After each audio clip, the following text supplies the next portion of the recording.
Si tu es externe ou bien que tu vas le devenir et que tu cherches un plan d'action pour réussir le concours de l'EDN, je vais te présenter aujourd'hui la méthode que moi j'ai utilisée durant mon externat. Pour ceux qui ne me connaissent pas, je suis actuellement en 9e année, donc je suis en 2e année d'internat de radiologie et je vais te présenter aujourd'hui un petit peu les différents points que j'ai appliqués pour pouvoir bien réussir mon externat. Premièrement, il va falloir que tu aies un plan d'action précis et qui pour toi soit simple à mettre en place. Et pour ça, il va falloir que tu aies une bonne routine, que tu choisisses un petit peu comment tu vas organiser ton année. Le but, c'est que tu ne fasses pas les choses au hasard, que ce ne soit pas quelque chose qui soit hyper complexe à mettre en place, mais que tu saches un petit peu ce que tu vas devoir faire. Donc par exemple, l'organisation va dépendre des différentes facs, mais certaines facs vont faire un mois de cours puis un mois de stage. Quand tu es en stage, c'est parfois difficile de travailler le soir en fonction si tu as un stage qui va terminer un petit peu tard, vers 18h, 19h. C'est sûr que c'est compliqué dans ces conditions-là.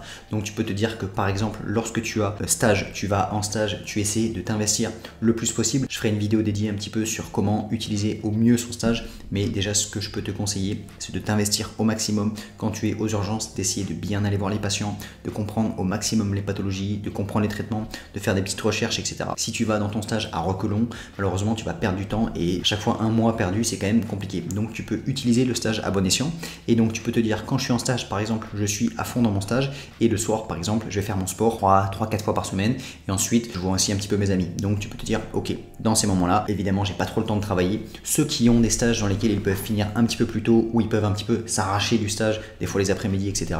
Profitez-en pour travailler un petit peu les cours, par exemple, qui sont dans la matière de votre stage. Ensuite, quand vous avez cours, il peut y avoir deux méthodes. Moi, personnellement, je n'allais pas en cours parce que j'avais l'impression de perdre du temps, etc. Mais ça, c'est pareil, ça dépend de chacun. Il n'y a pas de méthode fixe. Il y a certaines personnes qui aimaient bien aller en cours parce qu'ils étaient avec leurs potes, etc., etc. Il y a certaines facs où on peut plus facilement ne pas aller en cours que d'autres. Donc, à vous de vous adapter un petit peu à votre propre méthodologie, comment vous préférez travailler. Et donc vous vous dites par exemple, je ne vais pas en cours, par contre je fais le programme du collège de la matière en question. Moi je vous conseille pas trop de faire le programme de la fac parce que malheureusement des fois les profs ils viennent en cours et ils parlent d'une pathologie qu'il y a dans le collège mais ils abordent pas tous les points, etc., etc. Donc vous passez quand même 2 ans en cours et ensuite vous êtes obligé de reprendre quand même le collège. Donc si je peux vous conseiller, vous faites quand même le programme des collèges parce que c'est ça qui va tomber. Et donc après normalement la fac elle se calque un petit peu sur les collèges quand même et vous faites par exemple d'abord cardio, après pneumo, vous faites vos collèges. Donc si vous aimez aller en cours, vous pouvez aller en cours. Si vous n'aimez pas aller en cours, vous allez à la bibliothèque, à l'écurie, vous allez où vous voulez et vous bossez vos cours directement sur les collèges, vous avancez dessus. Quand vous êtes sur les collèges, on va voir un petit peu comment on fait pour le travailler le mieux possible. Donc avant de détailler comment moi je travaillais concrètement mes collèges, ce que je vous encourage à faire c'est dans votre rythme de vie, donc là on va détailler par exemple la 4e année où vous avez stage et puis cours, stage et puis voilà vous travaillez de 8h à midi, vous allez manger le midi 1h et après vous travaillez de 13h à 18h, vous prenez une petite pause et vous retravaillez jusqu'à 20h par exemple. Il y en a qui vont travailler jusqu'à 21h, il y en a jusqu'à 22h. Le plus important, ce qu'il faut comprendre, c'est que quand même c'est 4e, 5e année, c'est que 2 ans, mais souvent le programme il va terminer vers mai-juin de la 5e année et ensuite vous allez avoir encore un dernier sprint final de juin jusqu'à octobre pour passer le DN.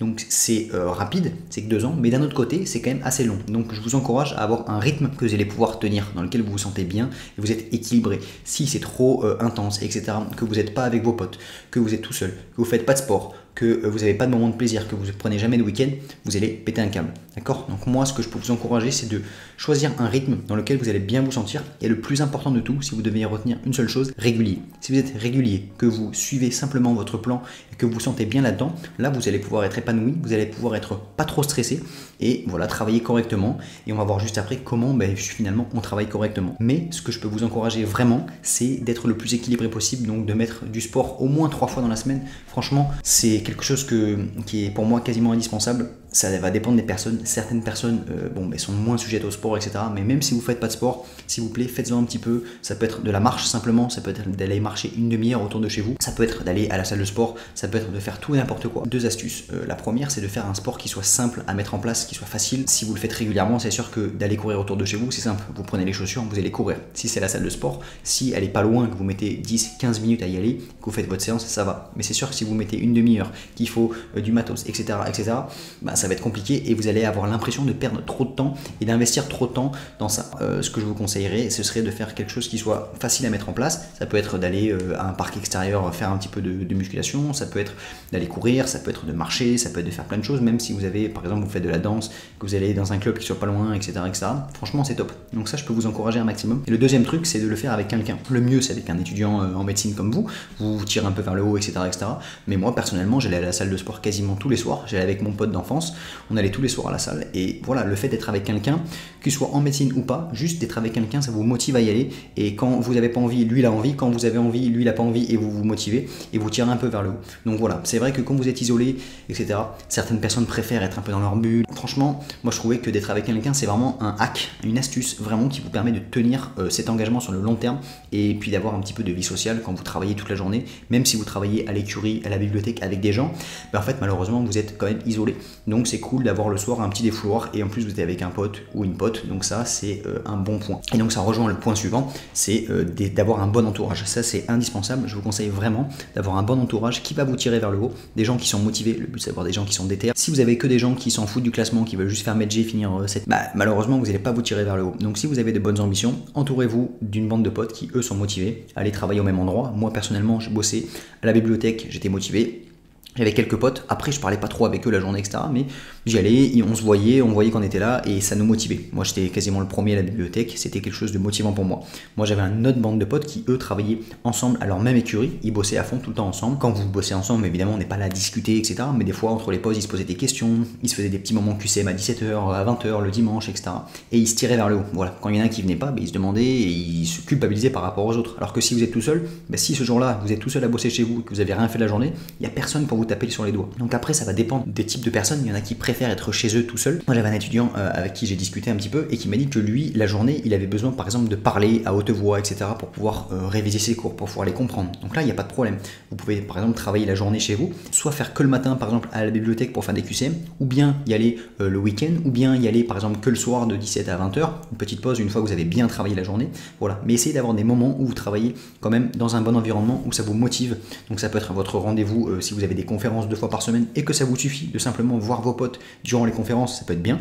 Mais si vous avez besoin, comme moi, d'être quand même tout le temps avec quelqu'un, entre guillemets, avec des gens, autour de gens, avec vous à la bibliothèque, ça peut être un bon point parce que moi je sais que si j'avais été tout seul chez moi à travailler, j'aurais pas réussi parce que j'étais pas motivé finalement. Voilà. Donc mettez-vous dans les bonnes conditions et avoir des gens autour de vous qui sont motivés dans un bon environnement, c'est un super point. Donc entourez-vous de bonnes personnes pour réussir. Ensuite, comment travailler concrètement ses cours et ses collèges. Donc moi je vous ai dit que moi je travaille uniquement sur les collèges parce que c'est le programme officiel et le mec qui est à Reims, il va pas avoir le même cours que le prof qui est à Lyon par exemple, donc c'est pour ça que le collège c'est la base. Ensuite, quand vous voulez travailler, le plus important c'est vraiment de comprendre ce que vous allez lire. Je le répète à chaque fois, mais si vous misez pas l'accent sur la compréhension, que vous comprenez pas les pathologies, et que vous simplement vous faites les collèges en essayant d'apprendre par cœur, etc., vous n'allez jamais progresser. Donc ce qu'il faut faire c'est deux choses. Se laisser le temps de comprendre. La première fois que vous allez lire le cours, il y a quand même beaucoup d'informations qui arrivent, mais essayez de les digérer, essayez de faire des recherches en plus, de comprendre un petit peu les pathologies, comment ça fonctionne, et n'hésitez pas vraiment à faire des recherches. Moi, quand je bossais, j'avais mon collège, j'étais à la BU, j'avais mon collège, et devant moi, j'avais mon ordinateur, et ce que je faisais, c'est que je faisais des recherches en plus. Là maintenant, vous pouvez avoir accès à ChatGPT, vous lui demandez de vous expliquer des pathologies, des symptômes, et vraiment la compréhension, le mécanisme derrière qui vous fait comprendre que vous avez une cirrhose, par exemple, voilà la pathologie de la cirrhose, si vous apprenez simplement par cœur la liste des répercussions, en fait, vous allez rien comprendre. Alors que si vous essayez de comprendre le mécanisme, qu'il va y avoir l'hypertension portale parce qu'il va y avoir un bloc, parce que le foie il va être plus dur, etc., et que du coup ça remonte en amont, et que après il peut y avoir de l'acide parce que, et puis l'acide peut s'infecter, etc., et que pour pouvoir traiter l'acide il faut la fonctionner pour pouvoir analyser les germes, etc., etc. Quand vous faites ça, là vous allez vraiment progresser et comprendre les pathologies et mieux raisonner et les retenir sur le long terme. Donc moi, si vraiment je peux vous conseiller quelque chose, c'est ça, prendre le temps de bien comprendre, faire des recherches Google, regarder sur ChatGPT, de vous lui dire expliquez-moi pour que je comprenne le mieux possible, pour que je puisse comprendre qu'est-ce qu'il y a comme processus derrière. Et vraiment c'est le point le plus important. Et le deuxième point qui va avec, ça va être, donc moi ce que je faisais c'est que par exemple je voyais mon cours et j'essayais de le revoir quand même par exemple le week-end, donc je le revoyais. On ne peut pas faire malheureusement la méthode DJ, donc ceux qui ont fait par exemple la méthode DJ en passé à l'ECN, il y a trop de cours, le DN maintenant il y a trop de cours, donc moi ce que je faisais c'est que je le revoyais le jour 0, donc je voyais mon cours et le lendemain j'essayais de le revoir un petit peu, mais si j'avais le temps je le revoyais et après je le revoyais le week-end. Donc ce que je faisais c'est que je revoyais mon cours, ensuite je le revoyais le lendemain et je le revoyais le week-end, donc ça me faisait 4 cours par jour plus le week-end je revoyais les cours de la semaine, voilà, et j'avançais comme ça. Et ensuite ce que je faisais, c'est que quand il y avait les périodes, par exemple, de partiel, etc., ben, j'essayais de revoir toutes les matières. Donc je revoyais toutes les matières du partiel. Donc si c'était milieu d'année que j'avais vu qu'il y en avait fait 6 collèges, ben, je renvoyais ces collèges-là. Puis après, on refaisait. Et quand il y avait les partiels de fin d'année, j'essayais de tout revoir. Après, j'ai fait le programme de 4e année. Après, j'ai fait le programme de 5e année. Et ensuite, j'ai essayé de refaire un tour entier en revoyant tous les cours pour, ben voilà, vous voyez que vous allez comprendre ensuite que quand vous allez voir tous les cours, vous avez fait un tour entier, vous allez commencer à avoir une vision d'ensemble. Mais cette vision d'ensemble, c'est là où on prend vraiment du niveau. Donc cette vision d'ensemble, elle vient comment? Elle vient quand on a vu tous les cours et qu'on commence à les voir plusieurs fois. Quand vous avez vu plusieurs fois les cours, que vous avez bien fait tout ce qui est compréhension, etc., vous allez avoir les choses qui vont commencer à s'imbriquer. Et là, vous allez vraiment commencer à prendre du niveau. Et ensuite, le dernier point, donc quand vous bossez vos cours, misez bien l'accent sur la compréhension. Et ensuite, ce qui est important, c'est aussi d'appliquer vos connaissances, de faire des QCM. Même dès la première lecture, rapidement, moi, je vous incite à faire des QCM. Moi, ma technique, ce que je faisais, c'est que par exemple, j'avais besoin de voir quand même un petit peu la matière. Donc, je faisais par, imaginons, je commence par cardio. Donc, je fais mon tour de cardio, je fais mes cours, etc., etc. Une fois que j'ai fini le tour de cardio, quand je commence pneumo, ben, je faisais des QCM sur la cardio. D'accord? Comme ça me permettait de revoir mes cours en même temps et d'appliquer. Ok, et après, quand je faisais ma période de révision, ben, je savais un petit peu plus ce qui tombait, ce qui était intéressant, etc., etc. Donc ça me permettait de mieux cibler mes révisions. Moi, je vous encourage rapidement à faire des QCM.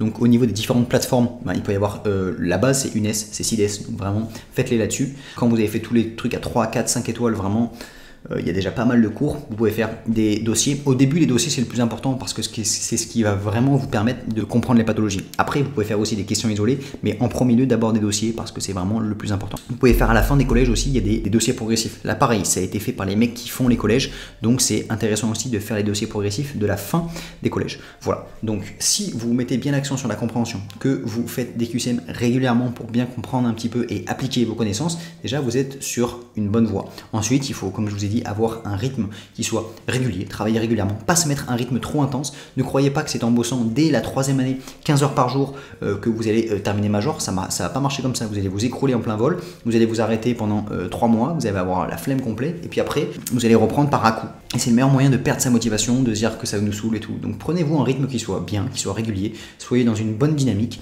Prenez le temps de bien comprendre vos cours, etc. Et si je peux vous donner une petite astuce bonus, c'est sûr qu'on est toujours obnubilé par le classement, par tout ça. Mais le plus important, c'est simplement de travailler pour soi, d'être fier de ce que vous faites et d'aller au bout des choses. Voilà, de se dire, ok, je travaille pour juste me dire que j'ai donné le maximum de moi-même. Et puis après, malheureusement, certaines personnes sont plus douées que d'autres en QCM, etc., etc. Et le but, c'est d'exploiter son propre potentiel maximal. Voilà. Quand vous faites ça, que vous faites le maximum et que vous êtes fier de vous, en fait, finalement, c'est comme ça que vous allez travailler le mieux possible, le plus détendu possible. Et pour pouvoir tenir sur le long terme, moi, ce que je peux vous conseiller, c'est de vous fixer des objectifs quotidiens. Donc, et de simplement suivre ces petits objectifs quotidiens. C'est-à-dire que vous vous dites, par exemple, moi, aujourd'hui, ma journée type, c'est 8h midi. Ensuite, je retravaille de 13h à 16h, je faisais une petite pause, je vais faire un peu de sport, et après je retravaille de 17h à 20h par exemple. Donc ça peut être ça en 4e année et en 5e année, donc jusqu'à 20h. Et après, quand vous avez le sprint final, là vous dites, ok, maintenant je travaille jusqu'à 22h. Ok. Mais si vous vous dites, dès la 4e année, vous faites 8h, 22h tous les jours, vous allez éclater. Voilà. Donc prenez-vous quelque chose qui soit viable pour vous, et après vous mettez dans votre emploi du temps type, vous mettez les journées où vous faites du sport, etc. etc.